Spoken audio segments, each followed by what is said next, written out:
Ya, selamat malam Bapak Ibu semua yang dikasihi oleh Tuhan. Senang sekali bisa bertemu ya, khusus untuk Pak Indrata yang berulang tahun. Saya ucapkan selamat ulang tahun. Terima Nah, kasih untuk Pak Din. ya. Nah, malam hari ini Bapak Ibu tema yang diminta yaitu tentang persembahan persepuluhan. Relevankah gitu? Atau persepuluhan itu masih berlaku sampai hari ini?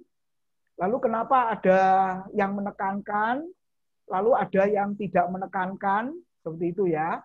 Nah, Bapak Ibu, kita tidak melihat doktrin gereja ya yang ada, tapi kita semua kembali kita cocokkan kepada kebenaran firman Tuhan.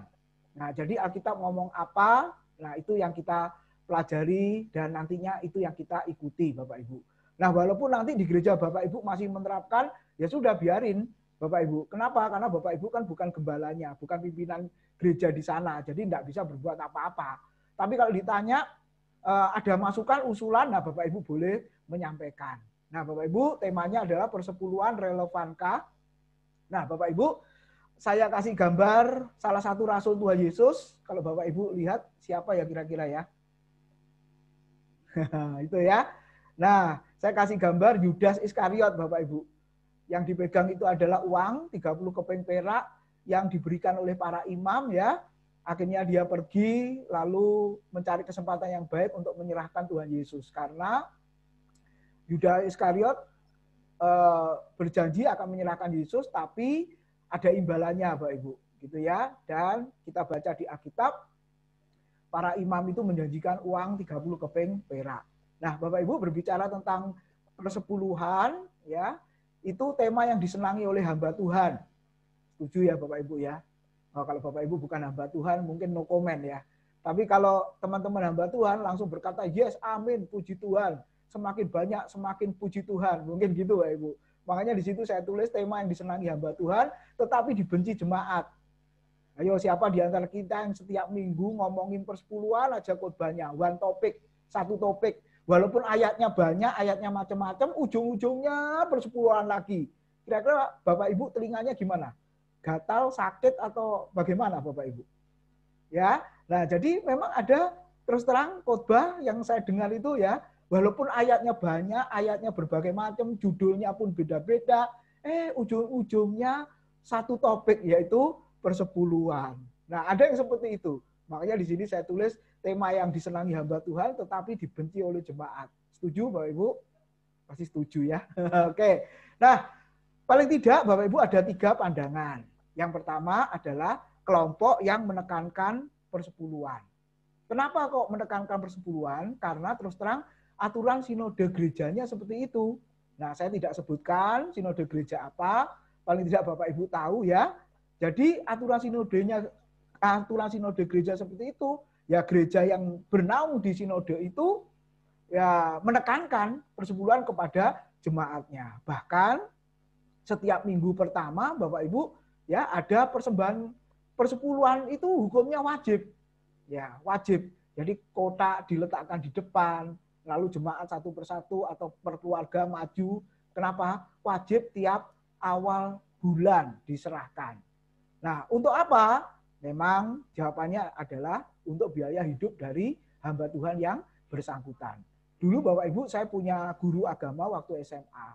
Ya, lalu ketika saya main ke rumahnya siang hari sekitar jam 10-an begitu ya, dia tidak ada di tempat. Nah, lalu anaknya berkata, sebentar lagi papa mama pulang kok.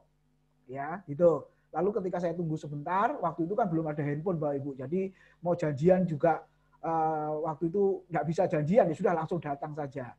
Nah, ketika suami istri gembala sidang dan ibu ini datang, Bapak Ibu, guru saya agama ya waktu SMA, lalu saya tanya, dari mana Pak?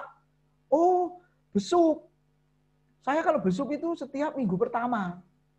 Pokoknya yang hari Minggu nggak datang, Minggu pertama nggak datang, lalu Senin sampai Sabtu saya datengin. Besuk katanya. Terus besuk. Iya, bukan hanya besuk sih sebenarnya, sambil nagih persepuluhan. Nah, kenapa Minggu di gereja kemarin tidak datang? Harusnya persepuluhannya tetap datang.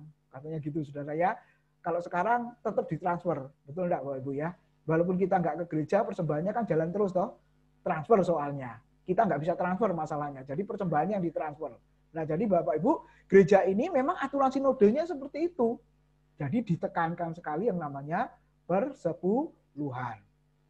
Lalu yang kedua Bapak Ibu, ada kelompok yang kurang. Kalau tadi sangat menekankan, kalau ini kurang menekankan persepuluhan. Kenapa kurang menekankan? Karena alasannya ini, hamba Tuhan di gereja tersebut atau sinode tersebut sudah mendapat gaji tetap dan fasilitas-fasilitas. Ya, jadi khotbahnya ya nggak akan nyinggung tentang persembahan, nyinggung tentang persepuluhan, Bapak Ibu. Kenapa? Karena memang sudah mendapat gaji, nah kecuali ayatnya bicara itu, kalau khotbah eksposisi bicara itu barulah dikhotbahkan, Bapak Ibu. Ya, kenapa? Karena hamba Tuhannya sudah cukup di situ. Nah, jadi ada ya gereja atau sinode yang memperlakukan hamba Tuhannya seperti itu. Nah, lalu sumber keuangan dari mana? Tetap dari jemaat. Nah, biasanya Bapak Ibu, kalau ada yang kurang, nah biasanya majelis ya kumpulan dari beberapa orang yang bertanggung jawab di dalam pengadaan dana. Jadi umpama kurang ya sudah mereka komitmen. Jadi ada gereja yang seperti itu ya. Istilahnya pengurus komitmen, 6 orang atau 10 orang komitmen. Kalau seandainya ada yang kurang ya sudah kita yang istilahnya apa? Urunan memberi. Ada yang seperti itu Bapak Ibu. Ya. Oke, yang ketiga. Nah, kelompok yang tidak menekankan persepuluhan sama sekali. Jadi kalau yang pertama tadi sangat menekankan, yang kedua kurang, ya bahkan nggak terlalu di sana, atau yang ketiga kelompok yang tidak menekankan persepuluhan sama sekali. Nah, kira-kira Bapak Ibu ingin pergi ke gereja yang seperti ini, Bapak Ibu? Ada nggak Pak gereja yang tidak pernah menekankan persepuluhan? Ya ada Bapak Ibu, ada. Kenapa? Ya, apa alasannya? Nah, nanti kalau Bapak Ibu tanya gereja mana yang tidak menekankan persepuluhan, nanti saya beritahu Bapak Ibu. Gitu ya, dengan harapan Bapak Ibu ke gereja itu, gitu ya. Nah, Bapak Ibu, saya nggak akan sebutkan. Tapi ada kelompok yang tidak menekankan persepuluhan. Nah, alasannya kenapa? Apa alasannya? Nah, malam hari ini Bapak Ibu kita melihat, menyelidiki, meneliti berdasarkan ayat firman Tuhan. Kalau yang pertama tadi kan berdasarkan aturan sinodenya. Betul ya? Yang kedua juga aturan sinodenya seperti itu. Nah, yang ketiga kita merenungkan, kita belajar berdasarkan firman Tuhan. Kenapa kok tidak menekankan persepuluhan? Nah, Bapak Ibu, ini alasan yang pertama. Alasan yang pertama, karena persepuluhan itu perjanjian lama. Bapak Ibu. Nah, saya dan saudara, gereja itu hidup pada masa perjanjian baru. Nah, jadi ngapain persepuluhan yang perjanjian lama kok ditekankan, diberitakan? Bahkan kalau mau jujur, persepuluhan itu untuk bangsa Israel. Perjanjian lama itu untuk bangsa Israel. Bukan untuk gereja, untuk perjanjian baru. Seperti itu. Oke, pertama kali Bapak Ibu, kita baca sejarahnya di Kejadian 14 ayat 16, lalu ayat 19 sampai 20. Karena materi sudah dibagikan, saya percaya Bapak Ibu sudah mempelajarinya, dan malam hari ini saya singkat saja bicaranya, lalu kita akan banyak diskusi tanya jawab. Nah, di situ dikisahkan tentang Bapak Abraham yang telah mengalahkan Raja Kedorlaomer ya, di situ. Nah, ketika raja itu dikalahkan, lalu ada imam dan raja yang namanya Melkisedek. Nah, imam dan raja Melkisedek ini memberkati Bapak Abraham dengan berlimpah. Nah, ketika Bapak Abraham diberkati, lalu ayat itu kalau Bapak Ibu baca, Abraham akhirnya memberikan 1/10 dari berkat yang telah diterima. Nah, motivasinya apa di situ?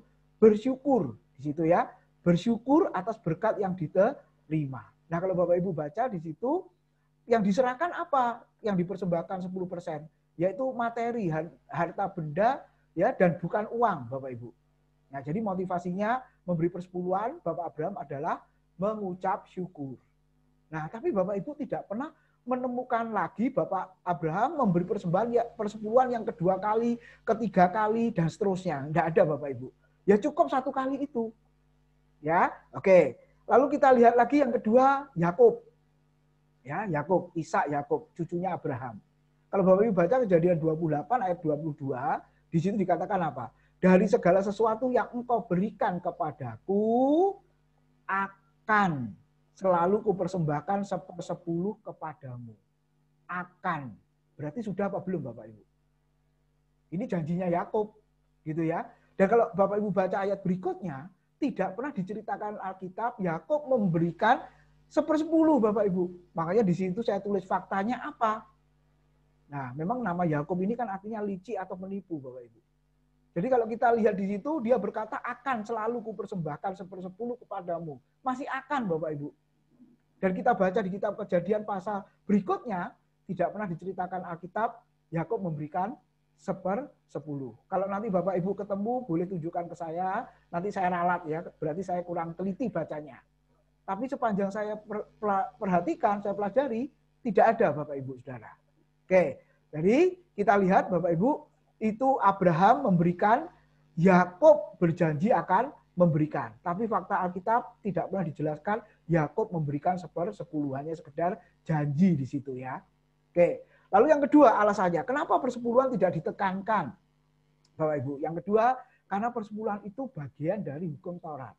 Kalau tadi PL secara keseluruhan, zaman Abraham, Yakub itu kan belum ada hukum Taurat Bapak Ibu Saudara. Jadi motivasinya Abraham mengucap syukur, lalu Yakub itu pun hanya berjanji, ya belum digenapinya. Nah, ketika masuk dalam hukum Taurat, Bapak Ibu, kita lihat Imamat 27 ayat yang ke-30.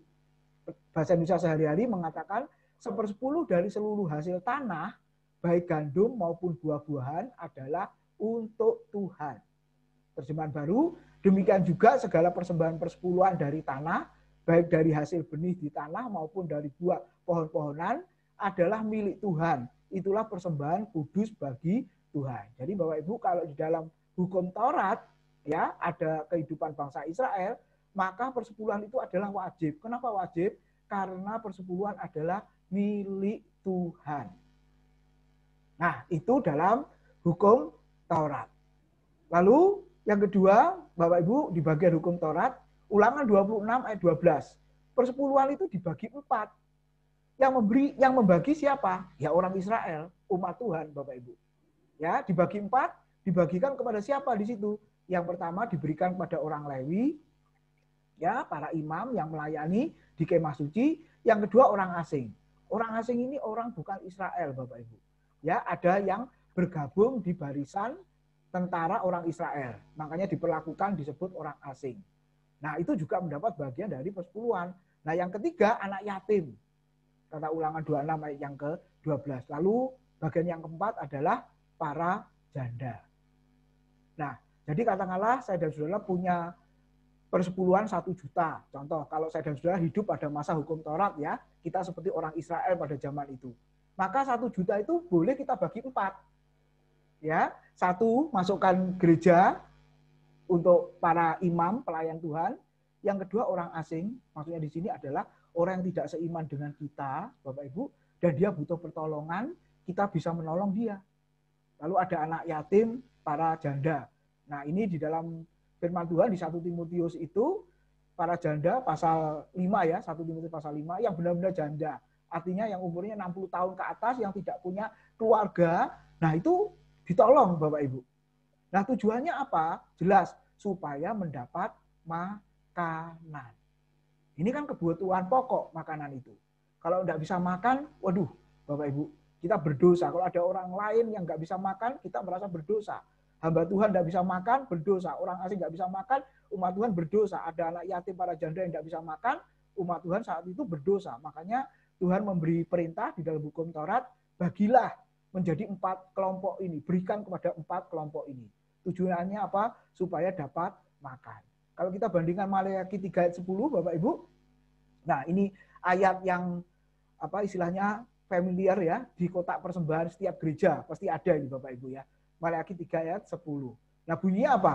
Bawalah seluruh persembahan persepuluhan itu ke dalam rumah Tuhan supaya apa? Ada persediaan makanan di rumahku.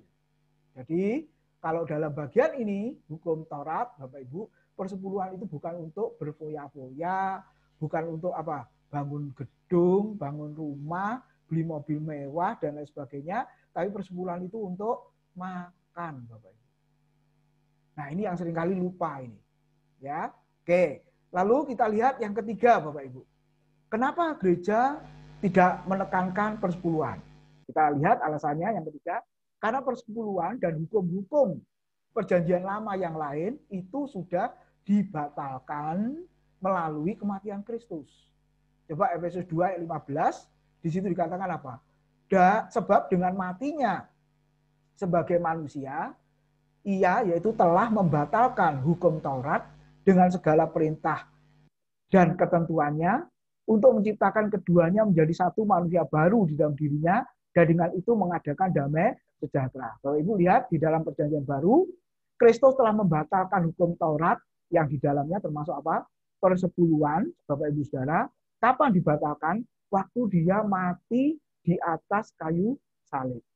Makanya kalau Bapak Ibu belajar Yesus di kitab Injil, ya, para imam, umat Tuhan masih juga membawa persembahan kambing domba. Betul ya? Sampai Yesus marah di bait Allah, orang berjual beli dan lain sebagainya. Ya karena kambing domba yang dipersembahkan itu harus kudus. Makanya orang-orang di luar itu yang datang dari berbagai daerah, ketika masuk ke dalam bait Allah, maka harus membeli bait kambing domba yang disediakan oleh para imam di bait Allah. Nah, tetapi sebenarnya bukan hanya untuk menggantikan domba-domba yang kudus, tapi ada maksud-maksud lain di situ, cari untung yang sebesar-besarnya para imam dan lain sebagainya. Makanya Yesus marah di situ. Nah, jadi kalau kita lihat pada zaman Yesus masih hidup, masih berlaku hukum Taurat, masih berlaku persepuluhan. Makanya Yesus pernah singgung di Matius 23 ya. Persepuluhan apa selase, ya sayur-sayuran yang lain kau bayar. Tapi yang penting kamu abaikan. Nanti kita akan lihat.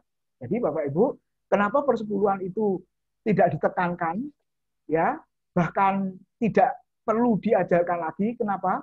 Karena sudah dibatalkan oleh kematian Kristus. Yesus kan sudah mati, ya, pada abad pertama, ya, jadi itu sudah tidak berlaku. Satu ayat lagi, Kolose 2 ayat 14, Bapak Ibu. Di situ dikatakan apa? Dengan menghapuskan surat hutang yang oleh ketentuan-ketentuan hukum mendakwa dan mengancam kita. Dan itu ditiadakannya dengan memakukannya pada kayu salib. Jadi dua ayat ini mau menunjukkan bahwa hukum Taurat dengan matinya Kristus di atas kayu salib, semuanya itu sudah batal, Bapak Ibu. Nah, sekarang kita lihat, apakah semua bagian dalam hukum Taurat telah batal? Bapak Ibu, mungkin Bapak Ibu berpikir, merenungkan, apakah semua bagian dalam hukum Taurat batal? Jawabannya tidak. Kalau begitu maksud Paulus kepada jemaat di Efesus dan Kolose tadi, hukum Taurat yang mana? Ya, bagian hukum Taurat yang mana? Nah, ternyata Bapak Ibu, hukum Taurat itu dibagi 3. Yang pertama, hukum moral etika, yang terkenal dengan 10 hukum, Bapak Ibu. Keluaran pasal yang ke-20, ya, di Ulangan juga ada. Coba hukum moral, hukum etika itu apa, Bapak Ibu? Hukum pertama, jangan ada Allah lain di hadapanku. Betul ya? Hukum yang kedua, jangan membuat patung yang menyerupai dan menyembahnya. Terus, jangan menyebut namaku dengan sembarangan, dengan sia-sia. Yang keempat, ingat dan kuduskanlah hari Sabat. Yang kelima, hormatilah ayahmu dan ibumu. Terus, jangan membunuh, berzina, mencuri, mengingini, dan jangan berdusta. Nah, Bapak Ibu, hukum moral etika ini masih berlaku? Masih. Ya, ini masih berlaku. Ini tidak dibatalkan, Bapak Ibu. Kita tidak boleh menyembah berhala? Ya, benar. Hanya menyembah Allah yang benar, Allah pencipta langit dan bumi. Terus, kita tidak boleh membuat patung dan menyembahnya? Ya. Kita tidak boleh menyebut namanya dengan sembarangan? Ya. Ingat dan kuduskanlah hari Sabat. Sabat itu bukan hanya hari ke-7, hari Sabtu, Bapak Ibu, tapi semua hari itu Sabat bagi Tuhan. Ya, oke. Hormati ayahmu dan ibumu masih berlaku sampai hari ini. Gitu ya. Jangan membunuh, malah lebih apa istilahnya? Hukum kasih karunia itu. Kalau engkau tidak menghilangkan nyawa seseorang, tapi membenci, kata Alkitab apa? Kamu sudah membunuh. Jadi Bapak Ibu, kalau dalam perjanjian lama menghilangkan nyawa, itu baru disebut membunuh. Tapi kalau zaman perjanjian baru, Bapak Ibu, jangankan menghilangkan nyawa, membenci saja saudaranya, sudah dikatakan membunuh. Lalu jangan berzina. Kalau dalam perjanjian lama, hukum Taurat, dikatakan berzina itu ketika melakukan. Tapi zaman perjanjian baru, zaman Yesus, Bapak Ibu, jangankan melakukan. Berpikir saja sudah berzina di dalam hati dan pikiran. Nah, jadi hukum moral dan etika ini masih berlaku. Lalu yang kedua, Di dalam hukum Taurat ada yang namanya hukum sipil. Artinya kalau melanggar dihukum, Bapak Ibu. Contoh di Alkitab disebut ada anak yang durhaka. Lalu hukumannya apa? Dilempari batu sampai mati. Kalau ada yang melanggar hukum, Bapak Ibu, lampu merah ya kena tilang. Gitu ya, melanggar rambu, tilang, melakukan kejahatan, ketangkap, masuk penjara, diproses dan lain sebagainya. Nah, itu hukum sipil masih berlaku, masih berlaku. Lalu yang ketiga, ada hukum keagamaan, ceremonial law. Nah, hukum keagamaan ini Bapak Ibu yang telah dibatalkan oleh Kristus. Nah, seperti apa hukum keagamaan itu Bapak Ibu? Jadi hukum Taurat mana yang batal? Hukum keagamaan. Dan hukum keagamaan di dalamnya termasuk apa? Persepuluhan. Kenapa? Karena semuanya sudah digenapi oleh Kristus di atas kayu salib. Nah, kalau Bapak Ibu baca Ibrani 6 ayat 6. Di situ dikatakan apa? Namun yang murtad lagi, ya saya baca Ibrani 6 ayat 6, namun yang murtad lagi tidak mungkin dibaharui sekali lagi sedemikian hingga mereka bertobat. Sebab mereka menyalibkan anak Allah bagi diri mereka dan menghinanya di muka umum. Jadi Bapak Ibu, apa arti murtad? Nah, bukan dilihat di kamus Alkitab, ya bukan dilihat di kamus bahasa Indonesia ya.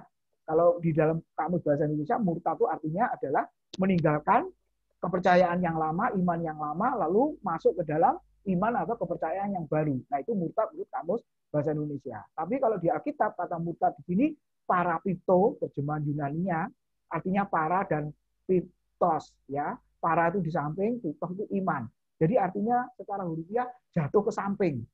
Nah, apa artinya jatuh ke samping di sini secara harfiah?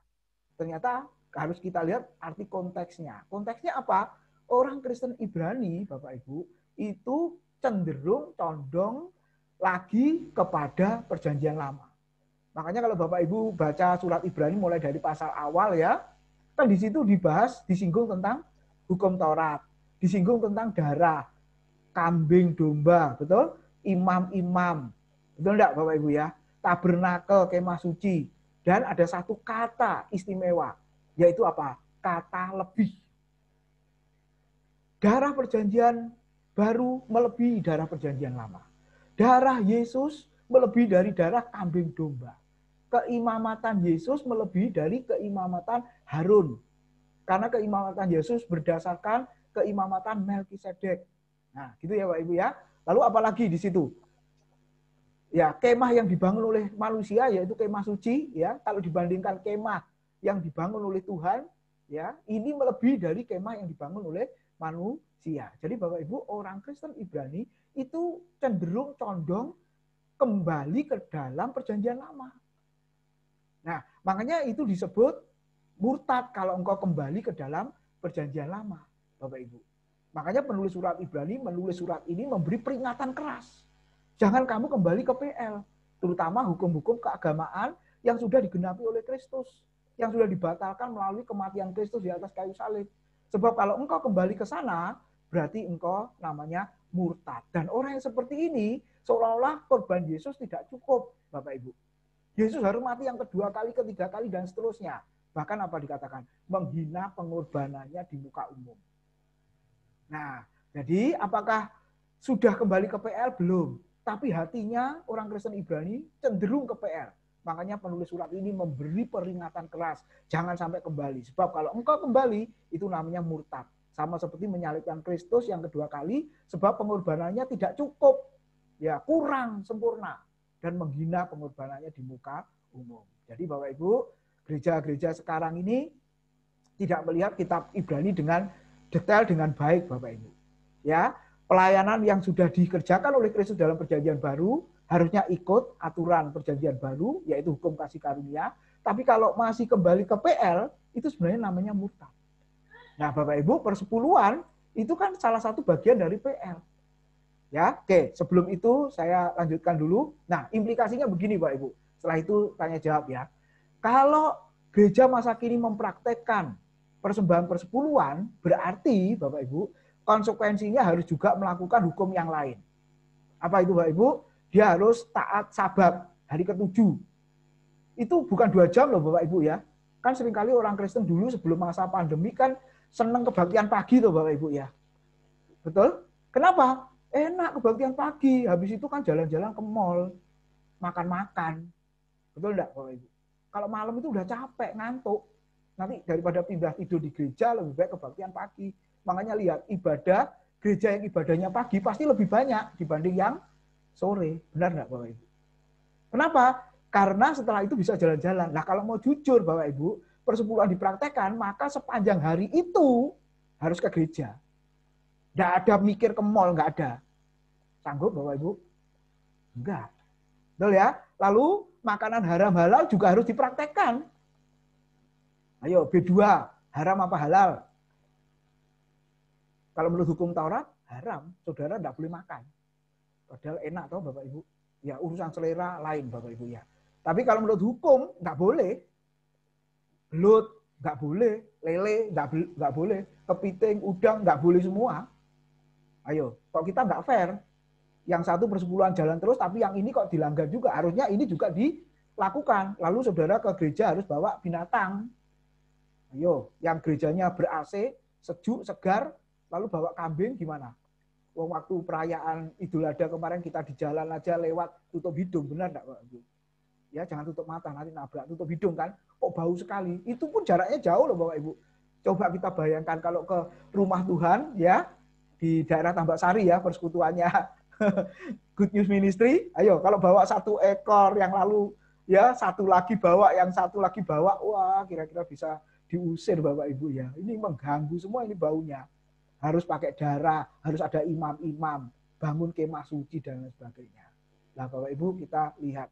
Jadi kalau ada orang percaya yang menekankan persepuluhan, tapi yang lain tidak dilakukan, nggak boleh Bapak Ibu.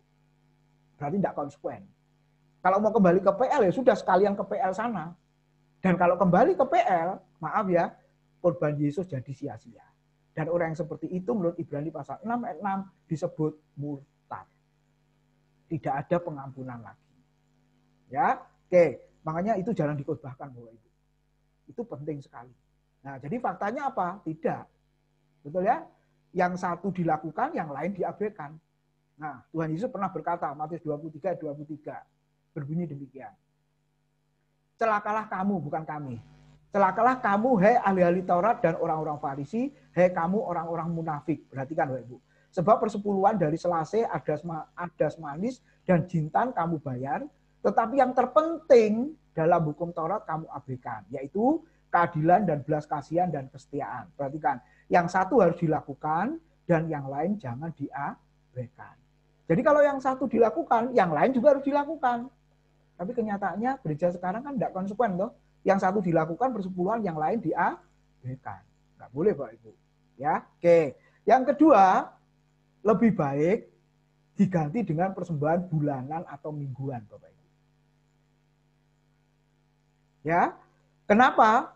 Kalau mau jujur, sebenarnya persembahan itu yang kita berikan itu untuk siapa? Untuk apa Bapak Ibu Saudara? Walaupun ngomongnya kita persembahkan yang terbaik untuk Tuhan. Kira-kira Tuhan butuh enggak persembahan kita? Ya, seringkali kan ngomongnya begitu kan? Kita berikan yang terbaik untuk Tuhan. Kira-kira Tuhan butuh enggak Bapak Ibu? Enggak kan? Loh, tapi kenapa kok mesti dilakukan? Makanya Bapak Ibu ada gereja yang di warta digitalnya atau di tayangan video khotbah atau ibadah YouTube-nya itu bunyinya persembahan bulanan, persembahan mingguan Bapak Ibu. Yang dimaksud persembahan mingguan itu kolektor. Betul ya? Sejak pandemik ini kan kolektornya nggak jalan Bapak Ibu. Sebagian, bukan saudara sih di gereja lain. Gitu ya. Sampai-sampai gereja berkata, Pak persembahannya merosot. Kenapa merosot? Karena kolektornya nggak ada. Gitu ya. Jadi jemaat juga nggak transfer kolektor. Tapi kalau yang bulanan masih ada. Nah, jadi persembahan bulanan jalan, tapi yang mingguan nggak jalan Bapak Ibu. Nah, makanya lebih baik diganti apa? Persembahan. Nggak usah ngomong persepuluhan. Nah, lalu untuk apa? Kalau mau jujur, untuk operasional gereja, untuk pekerjaan Tuhan, atau untuk pelayanan, dan untuk kehidupan para hamba Tuhan. Kan sebenarnya uangnya untuk itu. Ya, oke, itu yang kedua. Lukas 8 ayat 1 sampai 3, terutama ayat yang ketiga Bapak Ibu. Nanti baca seterusnya. Di situ katakan, Yohana istri Kusa, bendahara Herodes, Susana dan banyak perempuan lain. Perempuan-perempuan ini melayani rombongan itu, rombongan Tuhan Yesus dengan kekayaan mereka. Jadi Bapak Ibu, perempuan yang ada di zaman Yesus memberi persembahan itu bukti bahwa mereka melayani Tuhan. Ternyata tim pelayanan dari Tuhan Yesus juga ada dana, perlu dana Bapak Ibu. Makanya dipilihlah bendahara yang namanya Yudas Iskariot. Nah, jadi Alkitabiah. Jadi ada persembahan, tapi persembahannya untuk apa? Untuk operasional pelayanan itu, Bapak Ibu. Nah, jadi kalau ada orang Kristen yang pelit plus medit ya, kalau dia kebaktian di gereja, AC-nya matikan semua aja, Bapak Ibu. Atau lampunya matikan semua. Gitu ya. Terus kalau dia tanya, ini kenapa kok AC-nya nggak nyala? Gitu ya, kok gelap-gelapan? Tapi jemaat nggak ada yang memberi persembahan. Lah untuk bayar listrik, uangnya siapa? Nah, gitu loh Bapak Ibu. Jadi kan sebenarnya, makanya saya pernah dengar ada hamba Tuhan berkata, ini sebenarnya bukan persembahan, tapi urunan Bapak Ibu. Ternyata uangnya untuk siapa? Ayo kita berikan untuk diakonia. Untuk siapa Bapak Ibu? Ada jemaat yang sakit, ada jemaat yang meninggal, akhirnya uangnya dikeluarkan. Makanya lebih baik tidak usah ngomong, mari saudara kita berikan persembahan. Tapi lebih baik kita ngomong, mari kita berikan urunan kita masing-masing. Sebab semuanya juga akhirnya kembali kepada kita. Tapi kan tidak lazim Bapak Ibu. Kalau persekutuan kita, gereja kita ubah, mari kita berikan urunan. Ya kan tidak lucu tuh Bapak Ibu ya. Dan bahasa Alkitabnya kan persembahkan. Seperti tadi ayat yang kita baca di Roma 12 ayat 1 dan 2, persembahkanlah, berikanlah, kan gitu Bapak Ibu ya. Korbankanlah. Ya. Toh akhirnya untuk siapa? Kembali kepada jemaat lagi kan. Nah, kan seperti itu Bapak Ibu. Oke. Lalu yang ketiga ini yang penting. Ternyata persembahan itu yang dikumpulkan untuk kepentingan bersama. 2 Korintus 9 ayat 7 di situ. Ya. Hendaklah masing-masing memberikan menurut kerelaan hatinya, jangan dengan sedih hati atau karena paksaan, sebab Allah mengasihani orang yang memberi dengan sukacita. Bapak Ibu, konteksnya di situ adalah jemaat di Yerusalem yang miskin.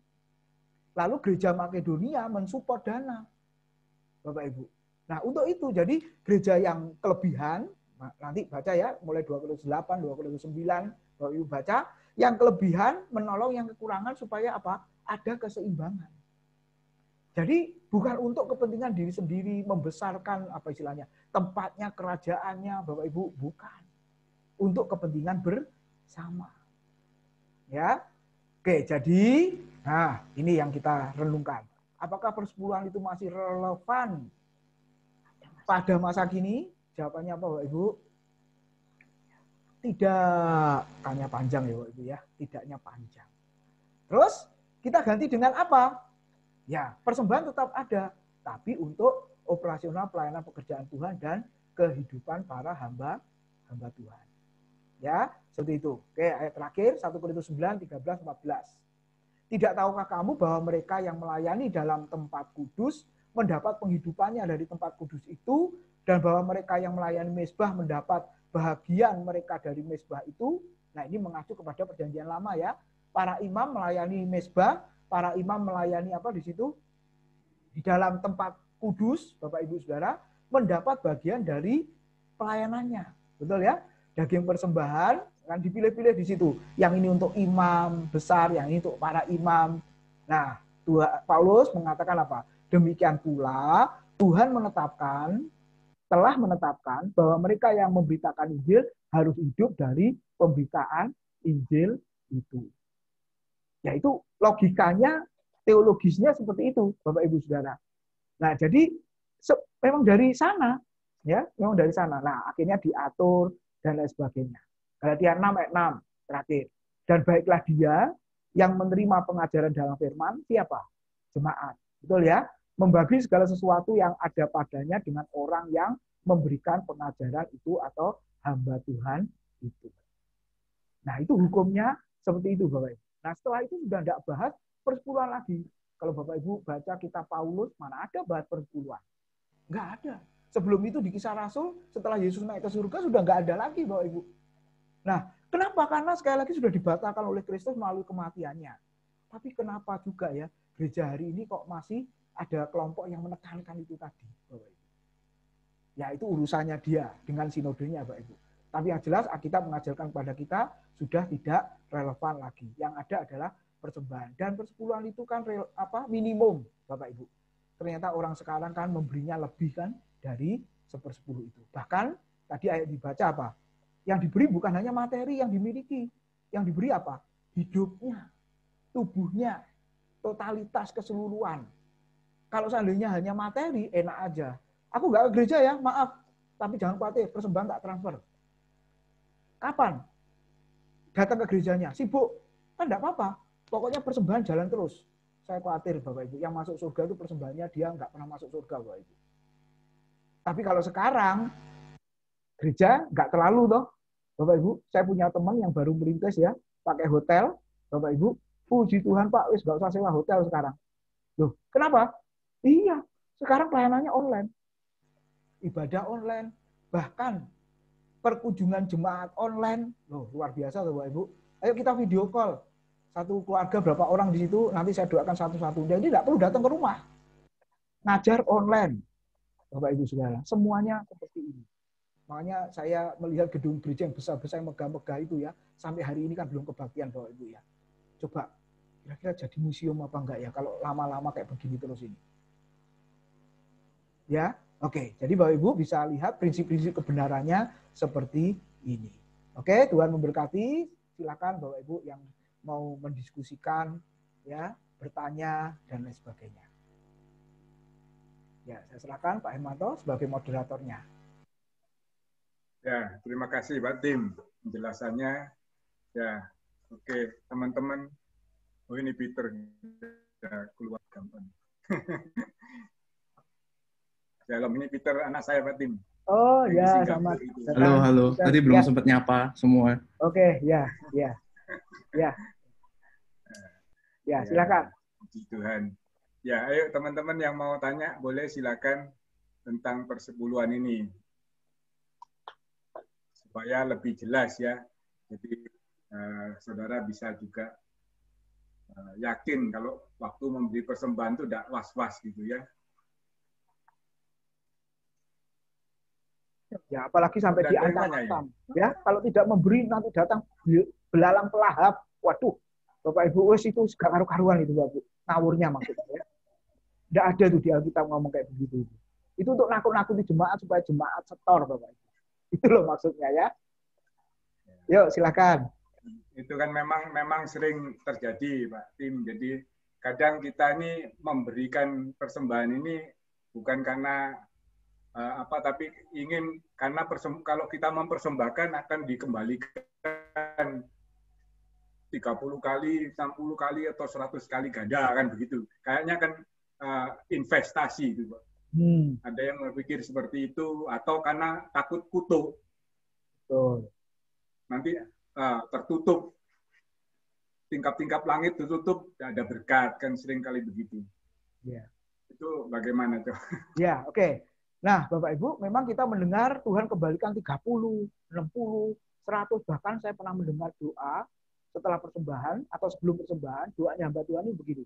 Tuhan pasti memberkati 1000 kali lipat. Waduh, Bapak Ibu. Ini namanya rakus ini, Bapak Ibu ya. Namanya rakus ini. Wong yang 100 kali lipat aja salah, Bapak Ibu. Yang 60 kali lipat itu salah. Yang 30 kali lipat juga salah, apalagi 1000. Itu ngawur luar biasa. Nah, kalau kita kembali ke Alkitab, 30, 60, 100 ini bicara apa, Bapak Ibu? Ayo kita baca Matius 13 ya. Itu 30, 60, 100 kan disinggung di situ. Perumpamaan tentang benih yang ditabur. Ya.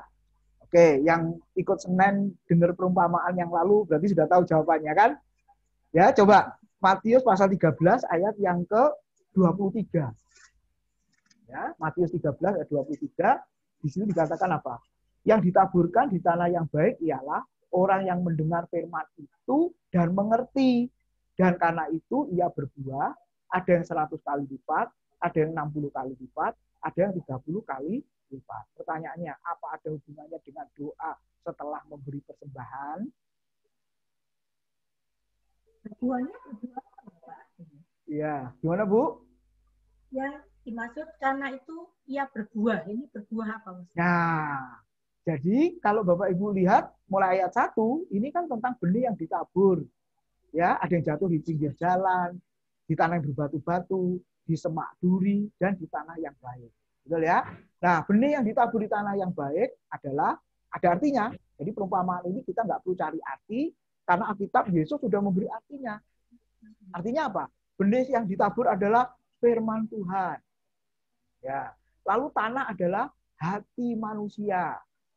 Betul ya? Nah, tanah yang baik tadi digambarkan adalah hati manusia yang baik. Makanya benih firman ketika jatuh di tanah hati yang baik, itu hidup, akhirnya berakar, bertumbuh, dan berbuah. Nah, berbuahnya berapa tadi digambarkan? Ada yang 100, ada yang 60, ada yang 30. Jadi, buah apakah ini? Buah pengertian firman. Makanya dikatakan apa? Setelah mendengar firman dan mengerti. Bapak Ibu. Nah, berapa banyak orang Kristen dengar firman, ngerti. Nah, sekarang kalau orang dengar firman lalu nggak ngerti, bagaimana mau melakukan firman? Bisa melakukan? Bisa, tapi melakukannya pasti salah. Karena dia nggak ngerti perintahnya. Disuruh pergi ke terminal Bungurasi, perginya ke Jembatan Merah. Bapak. Itu kan bertolak belakang, ke utara sama ke selatan. Nah, banyak orang Kristen juga begitu. Aku ini melakukan firman, tapi nggak ngerti perintahnya, nggak ngerti firmannya. Jadi otomatis melakukannya salah. Nah, jadi Matius 13 ini adalah dua pengertian firman, satu dengan yang lain berbeda-beda. Ada yang diajar langsung ngerti. Nah, itu digambarkan berbuah 100 kali lipat. Ada yang sedang dan ada yang kecil, yang kebacut nggak ngerti-ngerti. Ngertinya kapan? Setelah lulus. Saya itu pernah punya murid, mahasiswa Bapak Ibu ya. Karena 1 tahun saya ngajar 2 kali. Jadi semester ini dan semester depan. Semester ini ngajar blok C 5 hari. Tetap nggak bisa terima. Tetap nggak ngerti apa yang saya ajarkan. Mahasiswa yang lain ngerti, tapi satu orang ini nggak ngerti-ngerti. Nggak apa-apa. Oke, sudah nggak ngerti. Lalu ketemu lagi semester berikutnya. Selisih berapa? 4 bulan atau 5 bulan ya, baru ketemu lagi. Ketika ketemu Bapak Ibu kuliah, nah ketika lagi makan bersama, ngobrol, ngaku Bapak Ibu. Maaf Pak Wid, yang lalu aku nggak bisa ngerti. Tapi setelah saya renung-renungkan, benar. Jadi ngerti aku. Nah puji Tuhan Bapak Ibu, ngertinya 5 bulan berikutnya. Tapi ada juga yang setelah lulus, Bapak Ibu, itu belum ngerti. Nah, lalu setelah berapa tahun nggak ketemu, tiba-tiba telepon saya. Nah ini salah satu murid saya yang sekarang gembala di Pontianak, Bapak Ibu ya. Sampai hari ini kita masih kontak. Itu sampai saya lupa wajahnya yang mana Bapak Ibu. Karena udah lama lulus, lalu nggak ketemu, kemudian dia nomor saya kan lama nggak pernah ganti Bapak Ibu nomor saya. Yang pertama dan yang sampai hari ini yang saya simpan nomor itu nggak pernah ganti. Karena waktu pertama kali itu belinya mahal tuh nomor itu Bapak Ibu ya. Kalau sekarang kan murah, nomor 10.000 dapat ya. So, dulu waktu itu 200.000 nomor itu Bapak Ibu. Walaupun bukan nomor cantik betul ya. Nah dia telepon saya tiba-tiba. Pak Wid masih ingat saya? Siapa? Nama disebut. Saya yang ini loh. Lupa saya. Ya saya yang marah dengan Bapak waktu Bapak ngajar. Kenapa kamu marah? Aku nggak terima. Katanya gitu saudara. Tapi setelah di pengembalaan Pak Wid tahunan, ternyata apa yang Bapak ajarkan waktu itu saya ingat, ternyata memang benar. Loh, ada yang gitu loh Bapak Ibu. Ya saya harap saudara malam hari ini ngertinya jangan tahun depan Bapak Ibu. Khawatir nggak ketemu lagi nanti tahun depan ya. Setelah malam ini diskusi ngerti. Nah itu puji Tuhan Bapak Ibu ya. Kalau nggak ngerti nanti berlanjut pakai WA boleh Bapak Ibu saudara. Nah, jadi ada orang yang ngerti firman, langsung ngerti. Oh itu digambarkan Tuhan berbuah 100 kali lipat. Ya. Ada yang sedang 60, ada yang ngerti sedikit.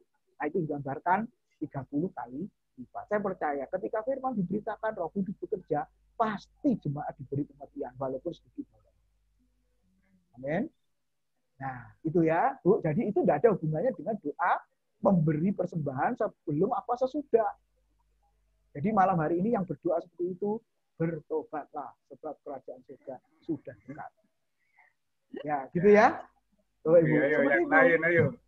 Ya, Pak Tim, saya mau tanya. Ya, yuk. Ya.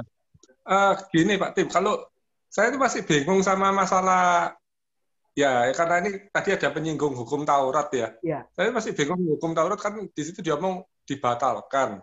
Sedangkan saya tadi itu sampai telat join itu saya lihat dulu di Matius 5 ayat 17 tuh Tuhan Yesus ngomong, saya tidak dia tidak untuk meniadakan hukum Taurat, tapi untuk menggenapi gitu loh. Jadi saya masih bingung di ayat itu loh. Maksudnya Paulus ngomong dibatalkan, ini Tuhan Yesusnya sendiri bukan untuk meniadakan. Maksudnya agak gitu. Ya, ayo kita baca dulu Matius 5 ayat 17 ya. Matius 5 ayat 17, di situ dikatakan, janganlah kamu menyangka bahwa aku datang untuk meniadakan hukum Taurat atau kitab para nabi. Aku datang bukan untuk meniadakannya, melainkan untuk menggenapinya. Nah, terjemahan literal itu bunyinya, Bapak Ibu, aku datang bukan untuk meniadakannya, melainkan untuk membatalkannya. Oh, ya. Itu. Nah, jadi ini permainan kata saja, Pak. Karena keterbatasan bahasa, jadi menerjemahkannya itu menggenapi itu bisa membatalkan. Artinya apa? Yang tadi saya jelaskan di depan, yang sudah digenapi oleh Kristus, nah itu. Aku datang untuk menggenapi itu artinya apa? Menggenapi hukum-hukum keagamaan, Pak. Itu ya. Jadi seperti kambing domba, darah, imam, ya, makanan haram halal, persembahan, persepuluhan, itu kan semua sudah digenapi oleh Kristus. Nah, iya. Itu maksudnya. Dengan pengorbanan. Ya, makanya Paulus tadi sepaham. Ya.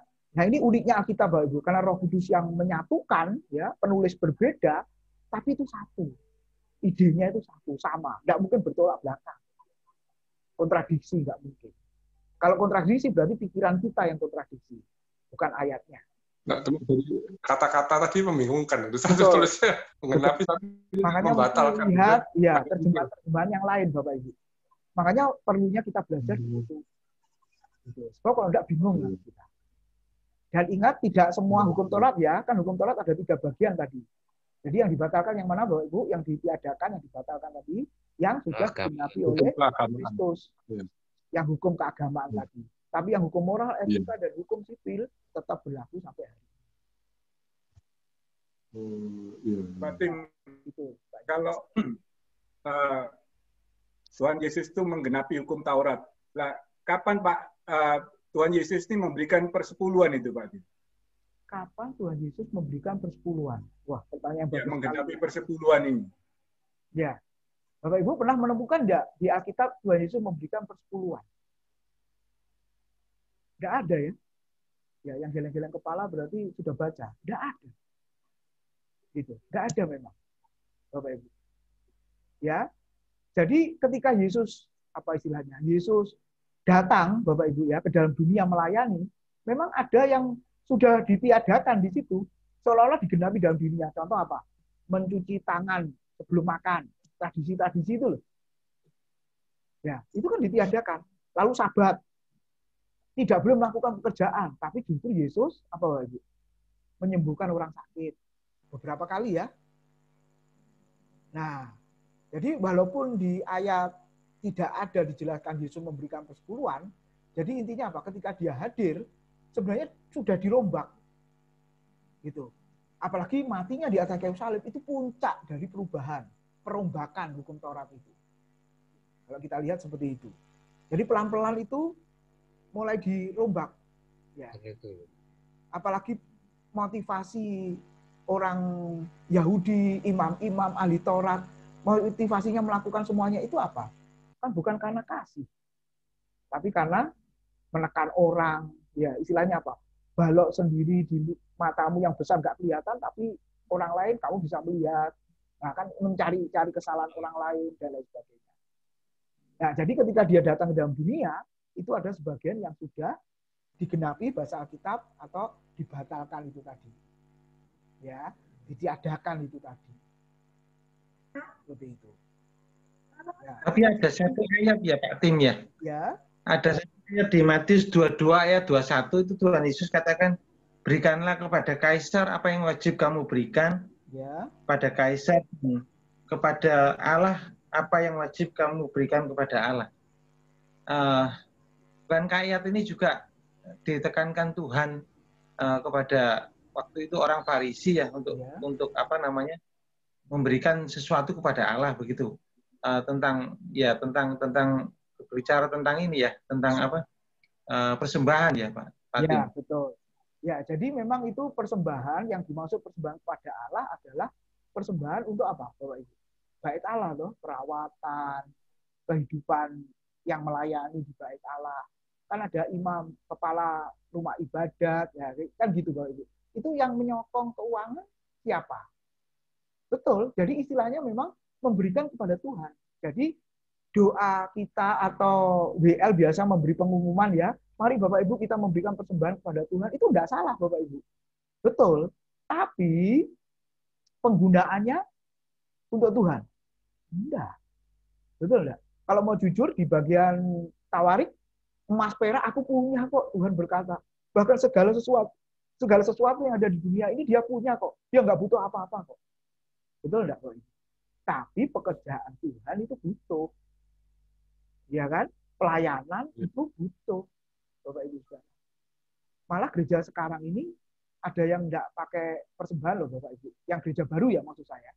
Ya, enggak pakai persembahan yang dulu sebelum Covid ini diedarkan. Enggak Bapak Ibu. Hanya sediain kotak aja di belakang. Mau memberi waktu masuk atau pulang silahkan. Enggak memberi pun enggak apa-apa. Dan setiap minggu tidak pernah ada pengumuman tentang persembahan. Bapak Ibu. Ya, bahkan kalau kotak persembahan itu dilihat kosong terus, mungkin kotaknya akan dibuang itu Bapak Ibu. Wes nggak usah. Nah, lalu timbul pertanyaan. Lalu untuk operasional dari mana? Nah, ternyata gembala-gembala ini kan pengusaha-pengusaha besar, Bapak Ibu. Jadi nggak butuh kolektor. Gitu kan? Dia yang cukupi dananya sendiri. Untuk operasional pelayanan ada yang seperti itu. Gitu, Bapak Ibu. Ya, jadi intinya diberikan kepada Tuhan itu untuk apa? Pekerjaan pelayanan, Bapak Ibu. Pekerjaan Tuhan. Ya kan tidak semua hamba Tuhan seperti Paulus, Bapak Ibu, bekerja sebagai tukang tenda. Ya toh? Enggak semua seperti itu. Ada yang benar hamba Tuhan full timer ya, khusus melayani Tuhan. Nah, terus itu bagaimana? Nah, Paulus sudah memberikan apa tadi? Peringatan ya, suratnya di Korintus maupun Galatia. Seperti itu kan? Ya, yang mendengar istilahnya apa di situ? Membagikan kepada yang mengajarkan. Lalu haknya sebagai hamba Tuhan adalah hidup dari pelayanan, hidup dari pemberitaan Injil. Tapi jangan sampai kita punya pemikiran begini, melayani untuk hidup atau hidup untuk melayani. Nah, kalau melayani untuk hidup kan bahaya tuh Bapak Ibu. Berarti motivasinya salah ya. Tapi yang benar adalah hidup untuk melayani. Pasti Tuhan akan memberkati, iya. Gimana caranya? Nggak tahu. Gitu ya. Ya, ini yang lepas-lepas Bapak Ibu. Tapi ada yang bagian kedua tadi, sinode gereja atau gereja yang benar-benar memperhatikan kehidupan hamba Tuhannya. Ada yang begitu. Seperti itu. Nah, itu prinsipnya begitu, Pak. Kalau kita lihat di ya, itu Pak Noto. Pak? Ya. Pak Budi. Ya. Ya. Pak, tadi mau nyambung yang pertanyaannya dari Hendra tadi ya. Ya. Yang di Matius 5 ayat 17 yang Pak Tim yang tadi Hendra tanya. Itu kalau saya baca di bahasa Inggrisnya itu bukan meng-cancel, Pak. Jadi kalau pengertian saya memang Tuhan itu datang menggenapi semuanya, Pak. Yesus itu menggenapi semuanya 1 2 3 menurut saya. Begitu, Pak. Karena dia bukan meng-cancel hanya yang keagamaan gitu, tapi memang ditulis I fulfill. Jadi memenuhi semua hukum Taurat. Oh iya. Gimana? Betul. Semua hukum Taurat, tapi kan kita ingat tadi hukum Taurat kan dibagi 3 ya tadi Bapak. Ya toh? Bagian yang mana yang sudah digenapi oleh Kristus. Oke, kalau kita kurang setuju dengan istilah cancel, membatalkan, kita ganti. Memang ini sulitnya. Jadi Alkitab ini kadang terjemahannya begitu, Bapak Ibu. Ya. Nah, kita mesti lihat terjemahan yang lain. Kalau saya suka dengan terjemahan literal tadi. Kalau literal itu sesuai bahasa asli Alkitab terjemahannya. Ya. Jadi kita lihat di Amplified. Ya. Di Amplified sama di New NIV sama. Oh, NIV. Ya. Juga sama, King James juga sama. Ya. Jadi pengertiannya batal sama tiadakan tadi itu dianggap sama Bapak Ibu. Jadi yang sudah digenapi oleh Kristus, kita nggak perlu lakukan lagi itu maksudnya. Iya. Nah, itu maksudnya. Ya, bisa mengerti ya sedikit ya. Yang sudah digenapi oleh Kristus, kita nggak perlu lakukan. Yaitu hukum-hukum keagamaan. Hukum Taurat itu, iya, itu bagian dari hukum Taurat. Kan dibagi 3. Ya, hukum moral etika dan hukum sipil, lalu hukum keagamaan. Nah, yang sudah digenapi oleh Kristus, hukum keagamaan, kita nggak perlu lakukan. Kalau seandainya Tuhan mengizinkan kita lakukan, itu nggak sanggup. Karena orang Israel di padang gurun, Bapak Ibu, itu nggak sanggup. Tapi membingungkan. Bukan membingungkan, Bu. Kita yang masih bingung, gitu. Iya. Iya, betul. Sudah ngerti enggak? Masih bingung. Kalau masih bingung, masih bingung. Jadi bisa belajar. Ya. Saya juga mau tanya, Pak. Ya, Bu, silakan. Nah, ya, silakan. Boleh enggak mau tanya? Ya, silakan. Gina dulu ya. Terutama untuk dari Maleakhi 3 ayat 10 kan, itu kan untuk persediaan di rumahku. Ya. Firman Tuhan. Ya. Saya cuman bingung, firman Tuhan masa bisa dibatalkan, padahal firman Tuhan itu satu titik itu enggak boleh ada yang kita itu ya di Wahyu itu ya. Satu titik aja siapa yang menghilangkan kan gak betul di hadapan Tuhan. Itu satu. Ya. Terus yang kedua ini, ya, yang di Lukas 11 ayat 42 ini kayaknya sama dengan Matius 23 ayat 23. Itu saya pernah dengar pembahasan soal persepuluhan ini dari hamba Tuhan lain. Cuman saya nggak ingin membandingkan sih. Cuman saya jadi agak bingung aja. Ya. Lukas 11 ayat 42 itu gini. Tetapi celakalah kamu, hai orang Farisi, sebab kamu membayar persepuluhan dari selasi, ingu, dan segala jenis sayuran, tetapi kamu mengabaikan mana ini kok hilang? Tetapi ya keadilan dan itu. Nah, ya. Terus itu dijelaskan seperti ini. Itu kan Tuhan Yesus yang bicara. Ya.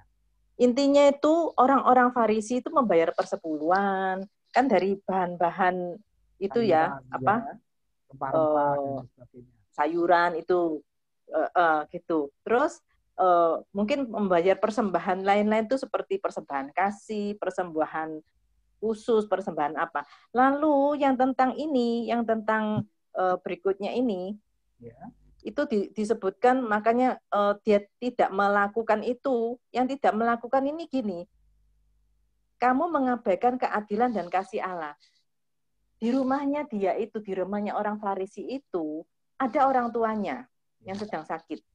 Nah, si orang Farisi ini beralasan bahwa aku sudah habis uangku, karena sudah tak persembahkan untuk ini. Jadi akhirnya dia juga nggak membawa orang tuanya ke dokter, nggak membawa apa, nah gitu. Nah itu yang ditegur Tuhan Yesus.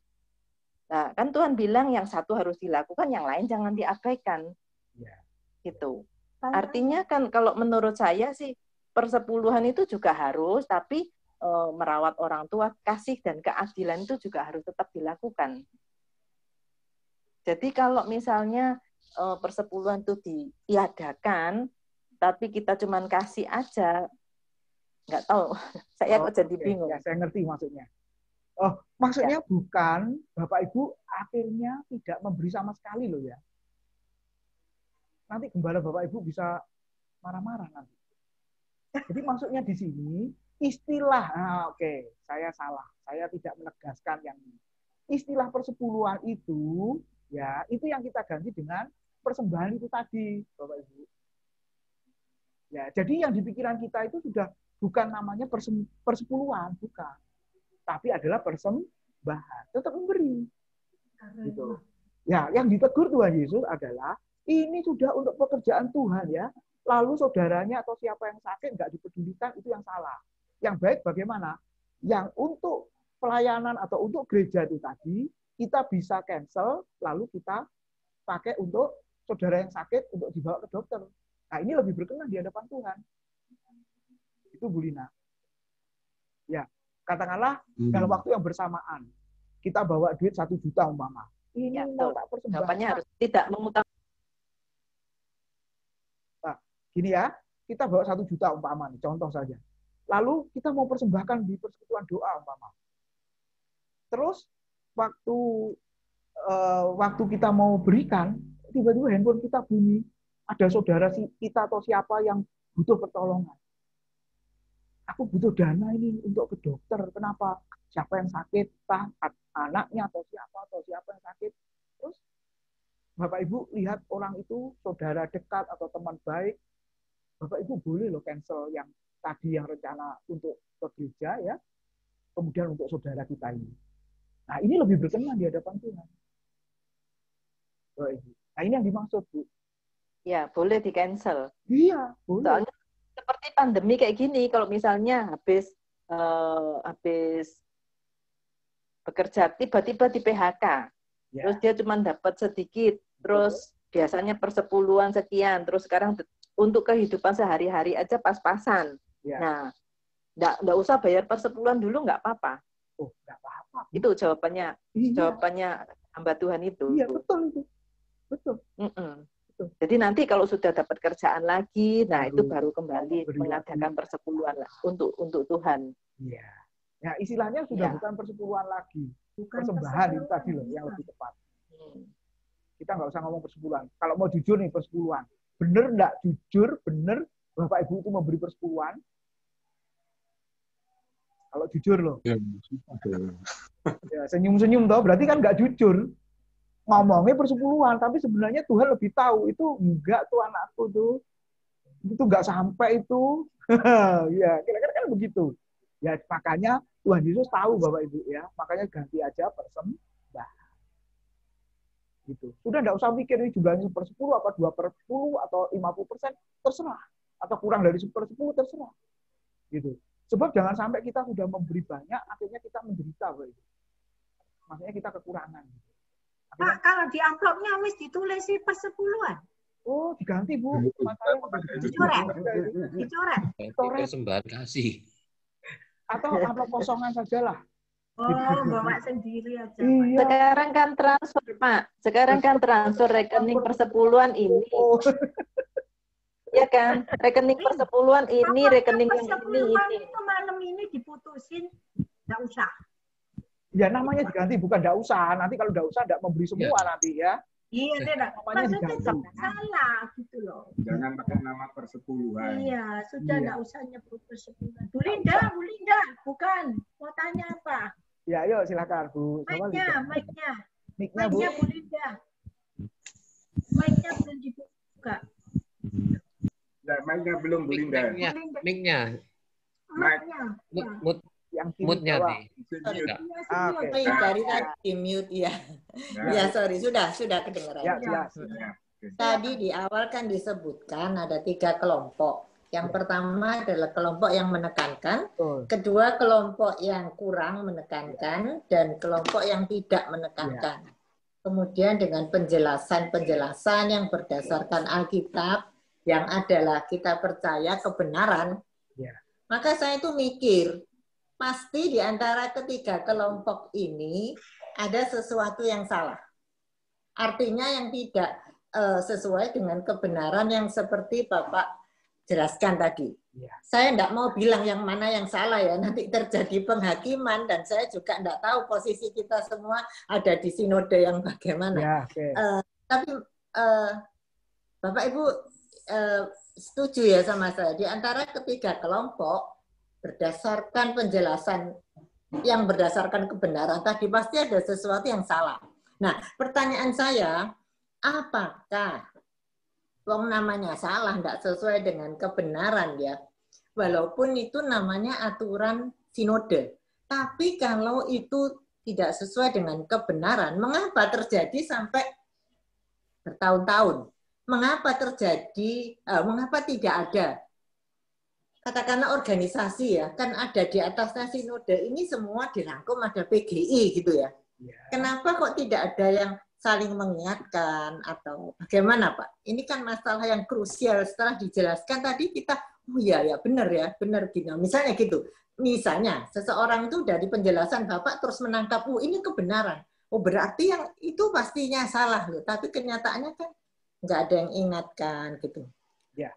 Bagaimana Pak menurut pendapat? Terima kasih Bu Linda, ini bagus sekali ya. ternyata pengertian kita terhadap firman itu kan banyak yang warisan. Iya kan? Warisan dari founder-founder gereja kita itu warisan. Nah, kalau warisannya benar, tidak masalah. Tapi masalahnya warisannya salah ini. Bahkan bukan hanya dari founder gereja, dari bapak-bapak gereja, Bapak Ibu, yang salah itu, ya, contoh sebelum kita masuk ke sini. Dulu sudah saya jelaskan kalau tidak salah. Lucifer, siapa Lucifer itu? Ya, oke, yang senyum-senyum sudah tahu jawabannya. Yang melototin saya berarti belum tahu jawabannya. Lucifer menurut Bapak Ibu siapa? Tante Lucy. Malaikat yang malaikat. Boleh.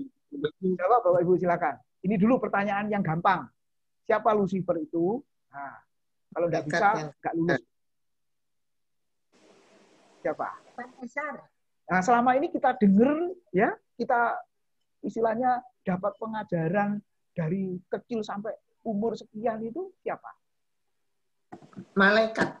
Malaikat yang bintang jatuh, Pak.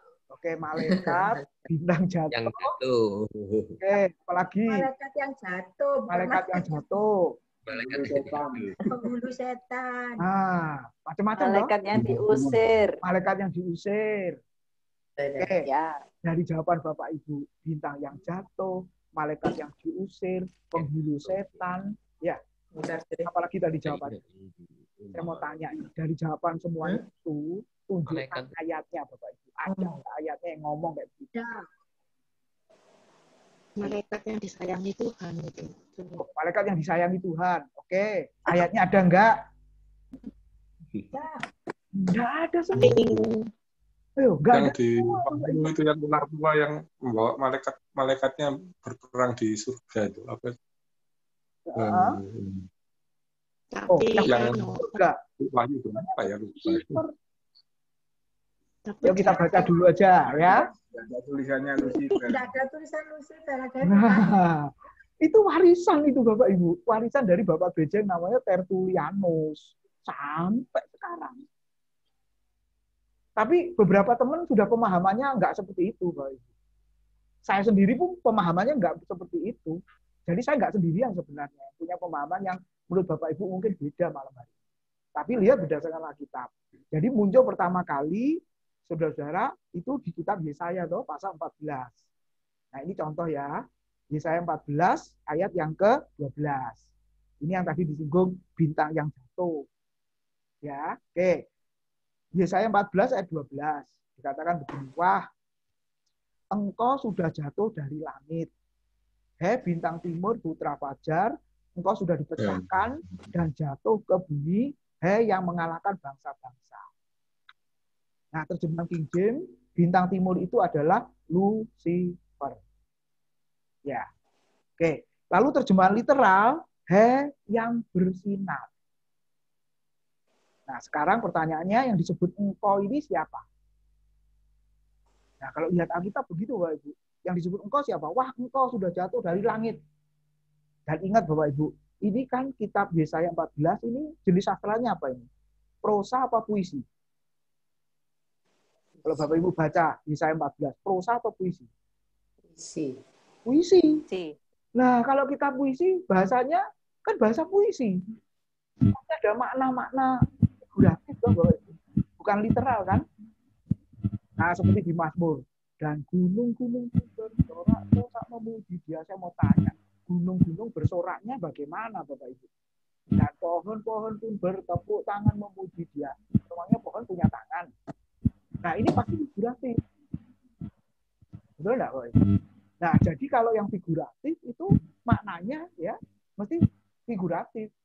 Tidak boleh bagian Alkitab yang figuratif kita literalkan, yang literal kita figuratifkan. Tidak boleh. Nah, ini kita belajar cara menafsir juga nih malam ini, Bapak Ibu ya, berapa SKS. Nah, jadi kalau sudah lihat disebut wah engkau sudah jatuh dari langit. Siapa engkaunya?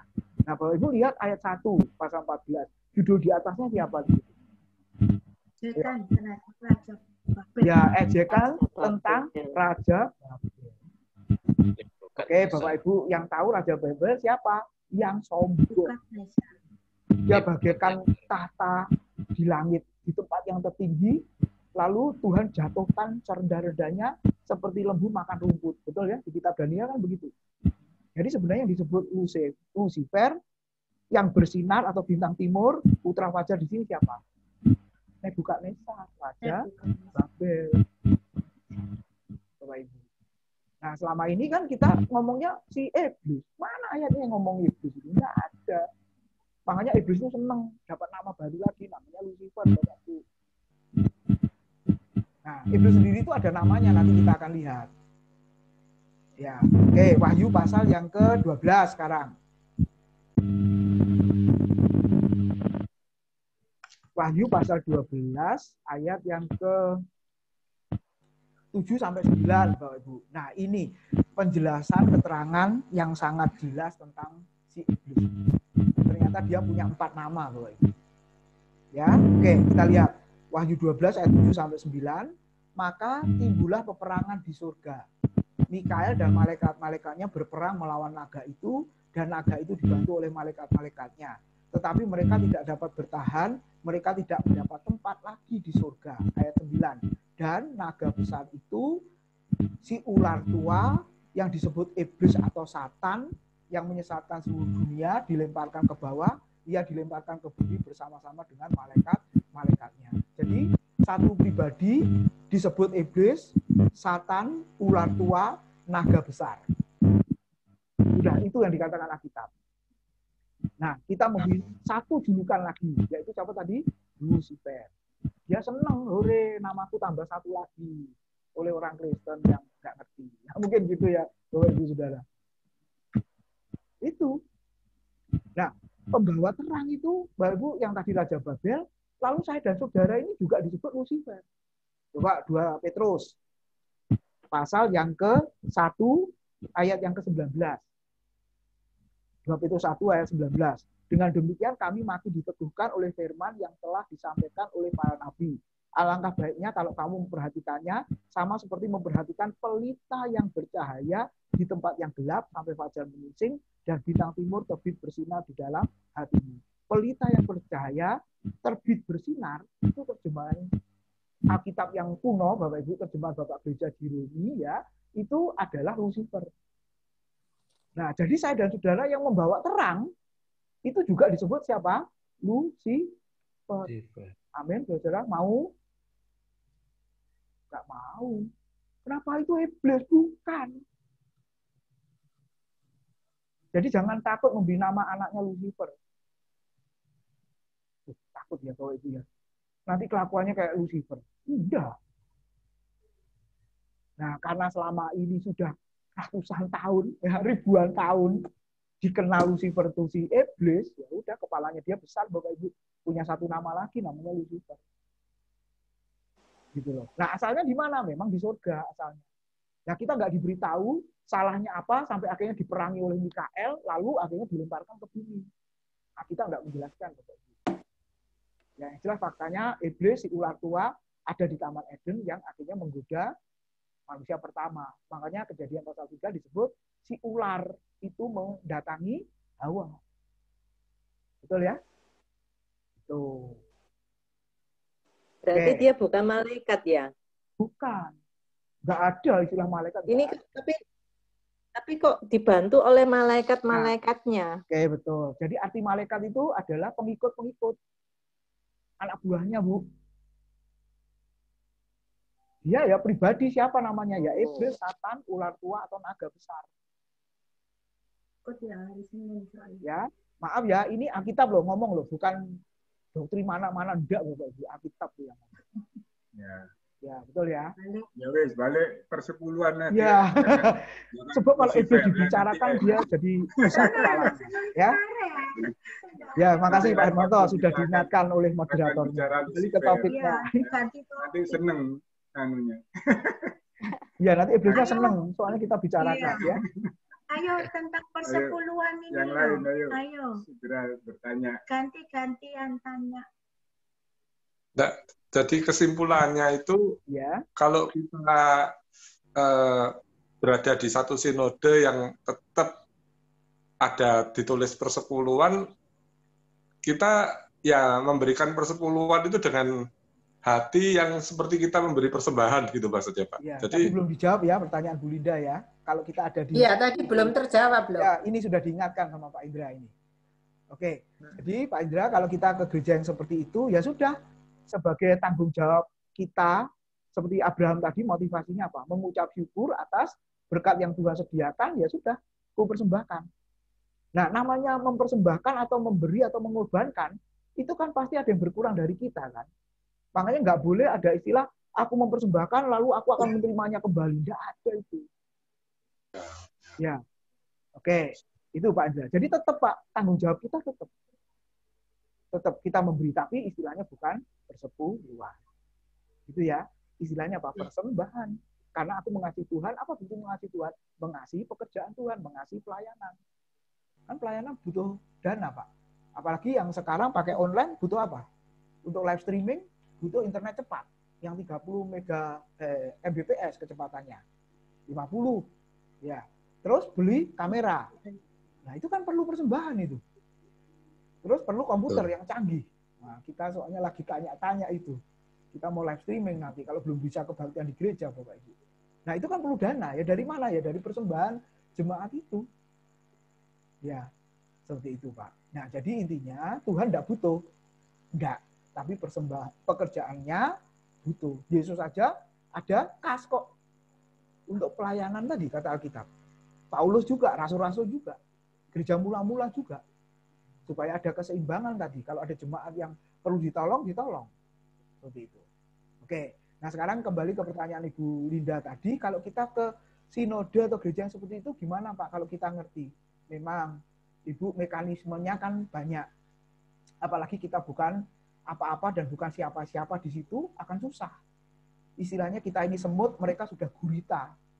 Atau gajah gitu ya. Diinjak mati kita. Kok diinjak ya, ditiup mungkin kita mati sudah. Nah, jadi kalau apa istilahnya ya, sebenarnya saya pribadi sudah melakukan Ibu Linda. Ketika di sinode ada yang tidak pas, saya sudah ngomong sebenarnya, saya sudah cerita. Tapi karena saya kan seorang diri dan kecil tuh Bapak Ibu. Akhirnya dibalik saya yang dicap sesat jadinya. Ya, repot sudah kalau sudah seperti itu. Nah, kalau seperti itu saya pribadi ya, saya keluar dari gereja itu, Bu. Saya keluar dari sinode itu. Nah, gitu ya. Karena enggak pas. Nah, bahkan Bapak Ibu saya kenal hamba Tuhan, nah ini. Saya pernah diberitahu juga, hati-hati ya kalau salah makan persembahan persepuluhan. Apa maksudnya salah makan ini? Artinya menyalahgunakan. Kan Alkitab mengatakan persepuluhan untuk apa tadi? Kalau masih berlaku hukum PL ya. Untuk apa tadi Bapak Ibu persepuluhan itu? Supaya ada persediaan makanan. Betul ya? Kitab Taurat ulangan ngomong persediaan supaya dapat makan. Maliaki 3:10 juga supaya dapat makan. Demikianlah firman Tuhan yang tadi Bu Lina tanya ya. Artinya firman Tuhan, memang itu firman Tuhan Nabi yang disampaikan melalui Nabi Maliaki kepada umat Tuhan. Pada masa itu, setelah orang Yehuda keluar dari pembuangan, dari Babel. Nah, jadi kita lihat, Bapak Ibu, orang-orang, maaf, hamba-hamba Tuhan yang salah makan tersebut. Ini bukan nakut-nakuti, Bapak Ibu. Ya, tapi akhir hidupnya itu menderita, Bapak. Sampai mati. Setuju, Pak. Ya. Terus persepuluhan yang banyak itu terus untuk apa? Ya akhirnya untuk perawatan kesehatannya dia. Rumahnya yang barusan dibeli bisa dijual, karena cuci darah seminggu 3 kali. Terus diabetesnya tinggi, mesti suntik insulin sehari berapa kali. Terus sakit-sakitan, untung masih belum mati Bapak Ibu, karena Tuhan masih sayang supaya bertobat. Gitu ya. Tapi lihat mobilnya dijual. Dulu ukuran segini bisa beli rumah mewah, mobilnya bagus. Dari mana? Ketika udah sakit-sakitan ya habis. Karena enggak bagi-bagi soalnya Bapak Ibu. Ini enggak main-main. Banyak. Ada beberapa Bapak Ibu yang saya amati. Dan ada hamba Tuhan yang ngomong ke saya, lihat tuh si A sakitnya begitu. Lihat tuh si B sakitnya begitu. Kenapa? Itu salah makan persepuluhan. Dia ngomong gitu saya. Wah bener juga tuh kayaknya. Makanya lebih baik kayak saya dosen, Bapak Ibu. Nggak pernah dapat persepuluhan. Iya toh? Pak, berarti saya doanya salah ya? Saya ini pernah doa gini. Kan selama pandemi ini kan, sebelum pandemi kan penghasilan sekian. Setelah pandemi kan menurun. Nah, saya itu cuma minta Tuhan, saya ini kepingin persepuluhan itu tidak berkurang supaya untuk Engkau itu tetap gitu. Sama Tuhan dikabulkan loh. Puji Tuhan, ya. Sama Tuhan dikabulkan. Jadi setelah pandemi agak menurun, terus naik, sekarang hampir sama lagi. Oke. Apa doanya salah? Ya enggak toh, Bu. Enggak salah itu, Bu.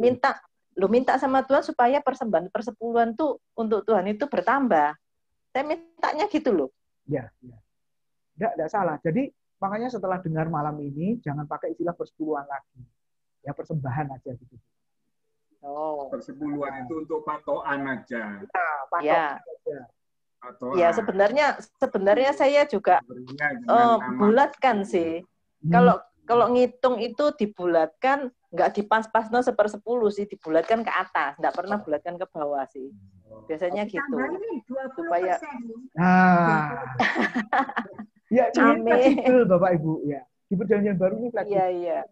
Katakanlah bulan ini lagi krisis, lalu nggak memberi persembahan. Memangnya Tuhan tuntut kita. Paling dirasani sama bendara. Iki si A biasanya memberi kok, ini nggak memberi. Nah kalau dia ngomong pribadi ke kita, dia ngomong kita terus terang. Lagi krisis ini, maaf, bayar uang pangkal anak sekolah. Kan nggak apa-apa. Nah daripada kita serahkan di situ, lalu uang pangkal anak sekolah kita korbankan, Bapak Ibu. Kali ini sudah musimnya uang pangkal lagi nih, untuk tahun 2021, Bapak Ibu. Padahal sekolah baru masuk sebulan. Di rumah lagi. Tapi uang pangkal sudah diminta duluan untuk angkatan gitu, untuk kenaikan kelas berikutnya. Kasihan ini sekolah ini ya. Nah, seperti itu. Jadi namanya kita ganti aja. Kalau jemaat yang saya layani harus diganti namanya. Enggak pakai itu, Bapak Ibu. Gitu ya. Betul. Tapi maka bisa disimpulkan begini, Pak Tim. Ya. Kalau perjanjian lama itu kan memang kita harus melakukan dulu, baru Tuhan memberi kepada kita. Tapi di perjanjian baru itu Tuhan yang berinisiatif kepada kita, kita mendapat berkat, dan berkat ini kita kembalikan kepada Tuhan. Betul. Jadi apa bisa disimpulkan begitu? Ya, motivasi Bapak. Di dalam perjanjian lama itu adanya hukum bersyarat. Jika engkau begini-begini, maka betul enggak? Ya. Diberkatilah ini, betul ya? Betul. Nah, hukum bersyarat. Itu perjanjian lama. Tapi kalau perjanjian baru, enggak pakai syarat, Bapak. Dan yang kedua, di dalam perjanjian lama, itu melayani, memberi, itu supaya Tuhan jangan marah. Tuhan jangan mengutuk. Nah, itu motivasinya, PL. Nah, ini yang ditegur oleh Tuhan Yesus. Nah, kalau dalam perjanjian baru, bukan supaya Tuhan, tapi karena Tuhan. Karena Tuhan sudah memberi nyawanya, hidupnya. Masa aku memberi sebagian saja tidak bisa. Nah, seperti itu loh. Jadi Tuhan sudah melakukan dalam hidup kita, makanya kita mengucap syukur dengan memberi ini, itu, dan lain sebagainya. Jadi beda motivasinya. Ibu. Memang sampai hari ini terus terang masih ada gereja yang mengajarkan motivasi supaya itu. Betul enggak? Kalau saudara tidak memberi persepuluhan mengembalikan milik Tuhan, maka belalang pelahap akan datang kepadamu. Waduh. Mengerikan sekali tuh. Ya, orang ini kalau masuk surga pasti dibilang sama Tuhan Yesus begini, Pak. Pak Pendeta, itu PL ya. Mungkin Maleaki juga ngomong itu ayat yang aku pakai untuk orang Israel yang mementingkan diri sendiri zaman itu. Keluar dari Babel, nggak punya rumah, bait Allah, tapi mereka prioritas rumahnya sendiri. Itu ceritanya, Bapak Ibu. Nanti baca ya kitab Hagai, Zakaria, Maleaki. Itu sejaman. Ya, baca di sana. Makanya sampai Tuhan marah melalui Nabi Maleaki mengatakan apa? Upahmu kamu letakkan pada budi-budi yang berlubang. Kamu pakaian tetap kedinginan. Kamu makan tetap kelaparan. Kamu minum, kamu tetap haus. Kamu tetap menderita. Kenapa? Karena rumah Tuhan tetap dijadikan reruntuhan. Sedangkan rumahmu sendiri kamu mengapaninya dengan baik, dengan indah. Nah, itu bicara prioritas. Nah, kalau rumah Tuhan sudah terbangun, ya sudah nggak perlu bawalah seluruh persembahan persepuluhan ini. Memang waktu itu untuk apa? Pembangunan bait suci yang sudah runtuh. Kan malu, Tuhan nggak punya tempat, istilahnya begitu, dipermalukan. Bapak. Nah, itu secara fisik. Seperti itu. Bapak. Nah, jadi kalau melihat Alkitab itu, harus yang seringkali saya katakan, biblikal,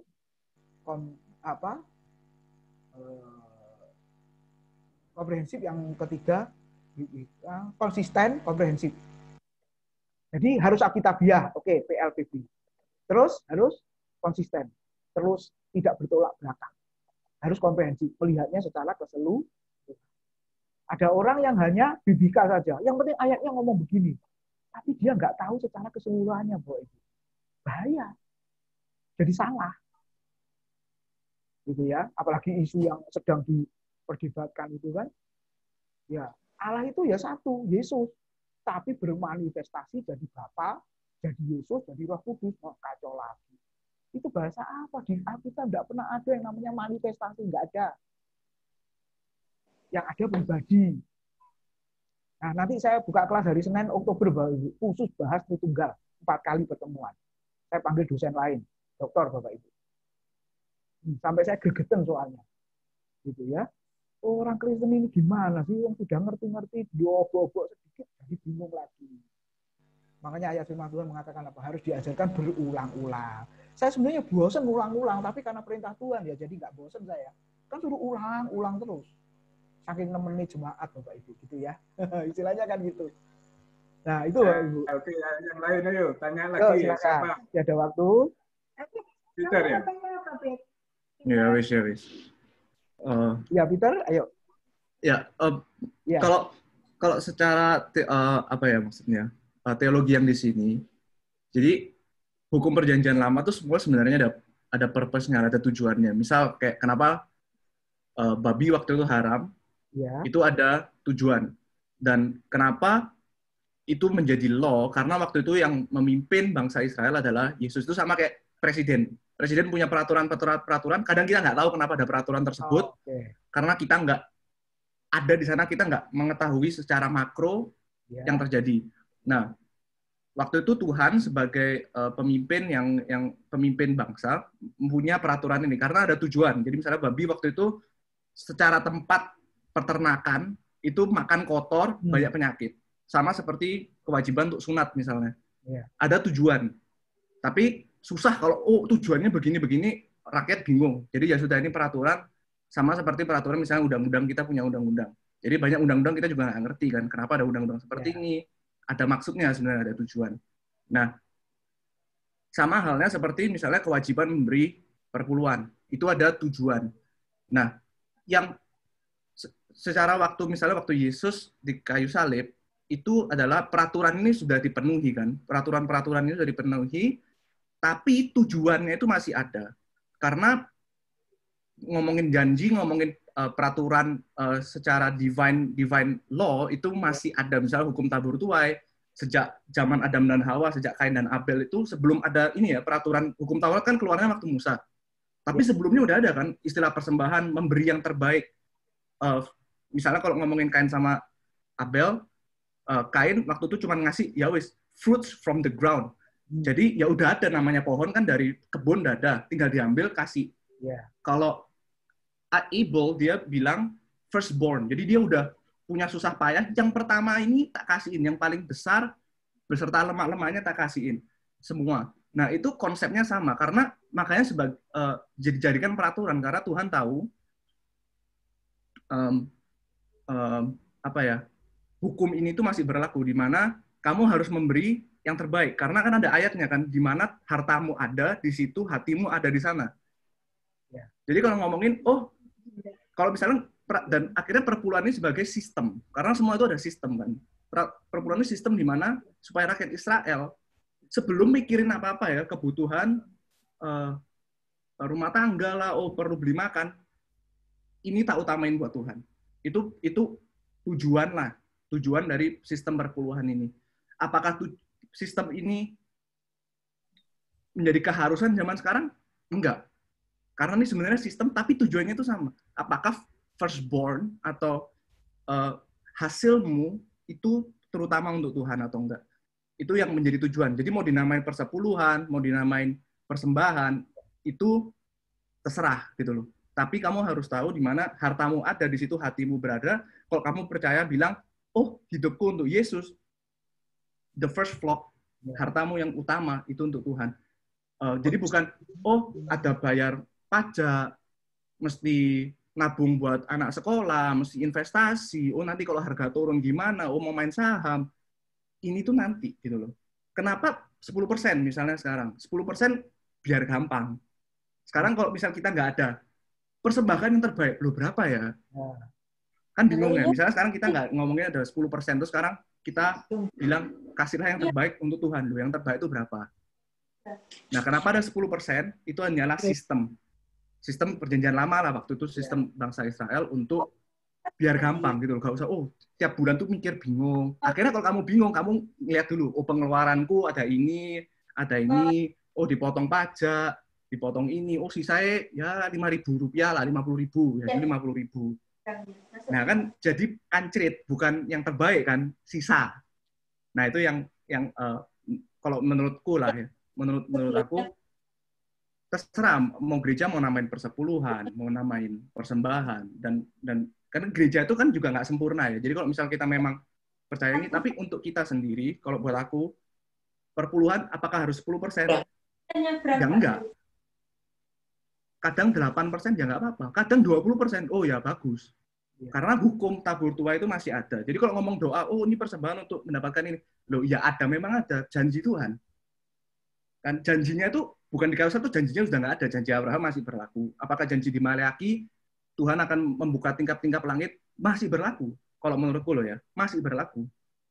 Tapi apakah kutuknya ada? Kalau kau nggak 10%, oh nanti yaitu binatang belalang pelahap apa? Nah itu menurutku sudah dihapuskan. Kasih karunia sudah menghapuskan kutuk. Tapi janji itu masih bakal digenapi. Dan Tuhan kalau sudah bilang janji, nggak mungkin, oh tak kasih anakku atau tak tarik ini janjiku yang dulu, itu enggak. Nah itu kalau dari konsepku. Jadi mau dinamain persepuluhan, persembahan, menurutku terserahlah. Karena gampang kan, kalau ngomongin sistem tuh gampang ngomongin, oh ya ini persepuluhan tuh maksudnya apa. Nah itu yang paling penting untuk kita belajar, kenapa perlu persepuluhan. Nah itu kan konsepnya adalah untuk memberi yang terbaik untuk Tuhan, supaya ya itu tadi, hatimu ada di Tuhan, ada di Yesus, bukan di, oh aku perlu beli rumah, cicilan motor, cicilan mobil, itu belakangan. Kurang ngono dulu sama yang kamu harus kasihkan ke Tuhan, yang menurutmu lumayan, 10% itu lumayan loh. Kan apalagi kalau gajimu semakin besar, 10% itu semakin banyak. Lama-lama malah dikurangi. Malah dikurangi loh, kok bingung ya? 10% dapat mobil loh, kan bingung. Iya, iya. Nah, itu yang kalau dari kita, menurutku, aku ya pribadi. Yeah. Terus, akhirnya konsepku ke sana, dan itu memang kalau menurutku gereja yang oh kamu harus perpuluhan, kalau nggak perpuluhan nggak diberkati, itu juga salah. Itu nggak perlu diamini, gitu loh. Karena udah nggak ada peraturan itu kan peraturan perjanjian lama. Jadi kalau gereja yang memaksa kamu perpuluhan, ya jangan juga, gitu loh ya. Ya terserah lah mau follow atau enggak. Tapi kalau menurut saya pribadi ya sudah nggak berlaku hukum itu. Tapi kalau perpuluhan, persembahan, apakah perlu? Menurutku gereja harus membuka lapangan itu, karena itu exercise of faith. Aku memberi, dan gereja harus membuka itu, karena itu adalah lembaga untuk jemaat exercise their faith, gitu loh. Jadi kalau gereja yang juga nggak memboleh, aku nggak perlu persembahan, wis nggak usah persembahan, itu juga menurutku salah.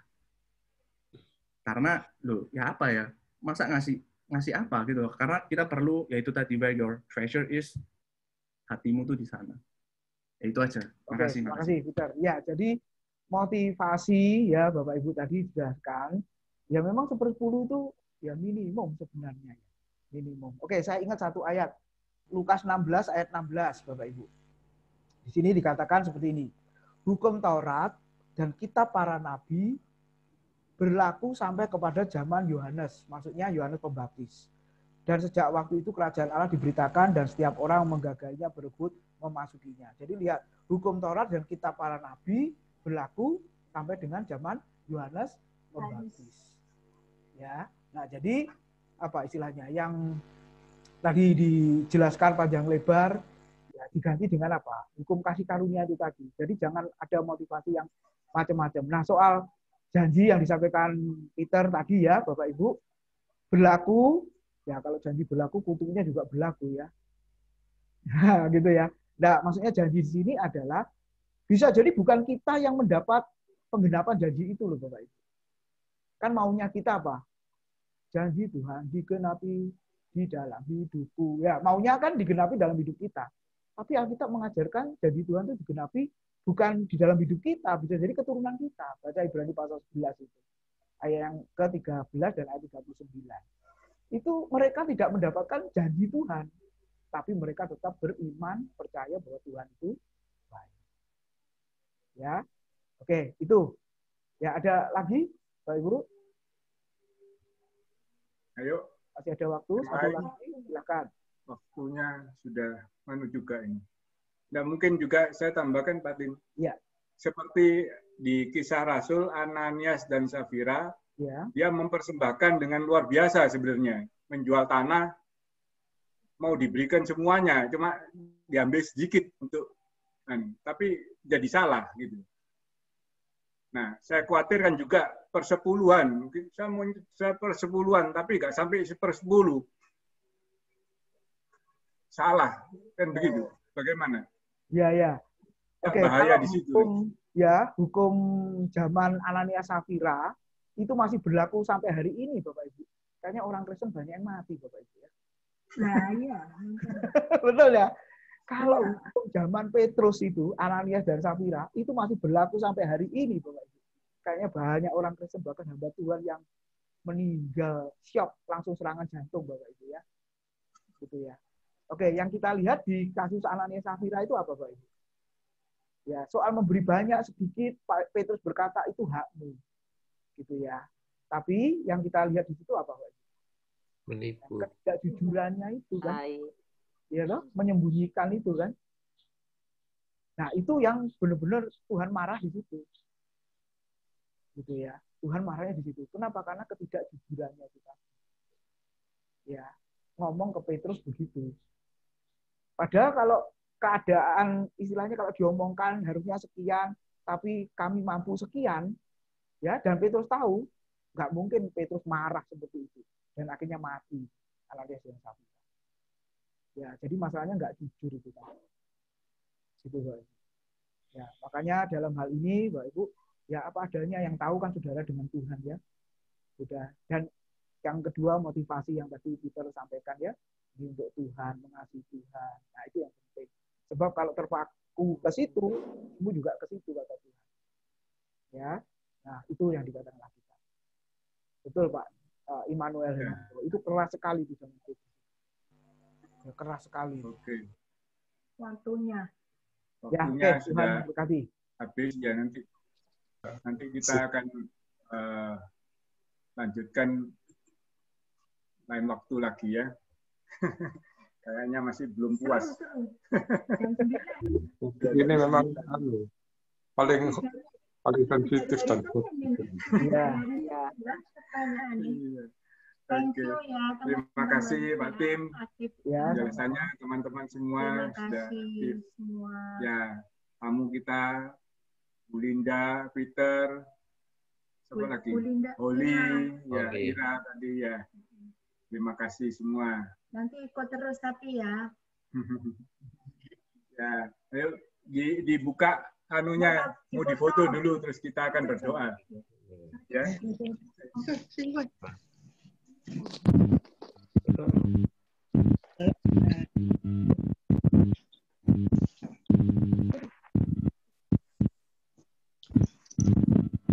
Belum ngomong dong.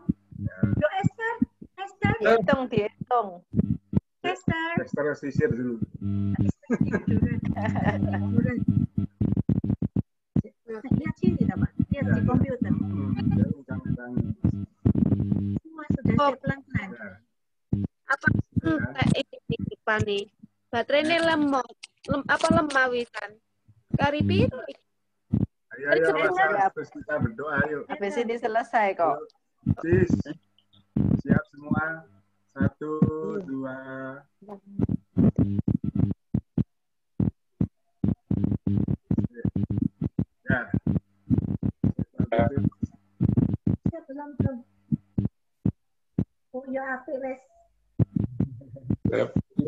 bagus. Oke.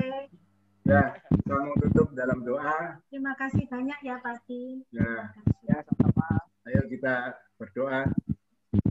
Tuhan Allah Bapa di sorga, di dalam nama Yesus kami kembali tundukkan diri kepada Tuhan, mengucap syukur, terima kasih buat waktu yang baik yang Tuhan sudah berikan buat kami. Dari tadi jam 7 sampai hampir jam 9 saat ini Tuhan kami boleh membicarakan tentang firman-Mu. Kami boleh mengenal Engkau lebih lagi. Dan Roh Kudus kiranya menolong kami semua. Membukakan akal budi kami untuk mengerti akan semua yang Engkau kehendaki. Terima kasih Tuhan buat Pak Tim yang sudah memberikan pencerahan buat kami semua. Tuhan memberkati Pak Tim sama istri, anak-anak semua di dalam pemeliharaan Tuhan senantiasa. Engkau beri terus hikmat-Mu tambah-tambah menjadi berkat buat banyak orang. Terima kasih Tuhan buat para juga tamu-tamu yang datang ya bersama kami. Ada Bu Linda, ada Oli, Peter juga, Ira. Terima kasih Tuhan memberkati kami semua. Sahabat-sahabat kami juga semua Tuhan memberkati setiap rumah tangga, setiap pekerjaan kami semua, Tuhan pelihara kami dengan limpah. Haleluya. Terima kasih Tuhan. Terima kasih. Dan kami sebentar akan berpisah satu dengan yang lain. Kami mau terima berkat Tuhan. Mari kita angkat tangan. Terima berkat Tuhan. Sahabat-sahabat, semua yang dikasihi Tuhan, kita akan berpisah dalam pertemuan kami malam hari ini. Karena itu Tuhan, mari kita terima dan bawa, nikmati segala berkat rahmat anugerah dari Bapa di sorga. Berkat cinta kasih, damai sejahtera, penebusan dan keselamatan yang dari Tuhan kita Yesus Kristus. Berkat kekuatan, penyertaan, perlindungan, penghiburan, dan karunia-karunia dari Roh Kudus menyertai kita semua mulai malam hari ini sampai Maranatha Yesus datang, bahkan sampai selama-lamanya. Dalam nama Yesus kita semua diberkati, percaya, katakan amin.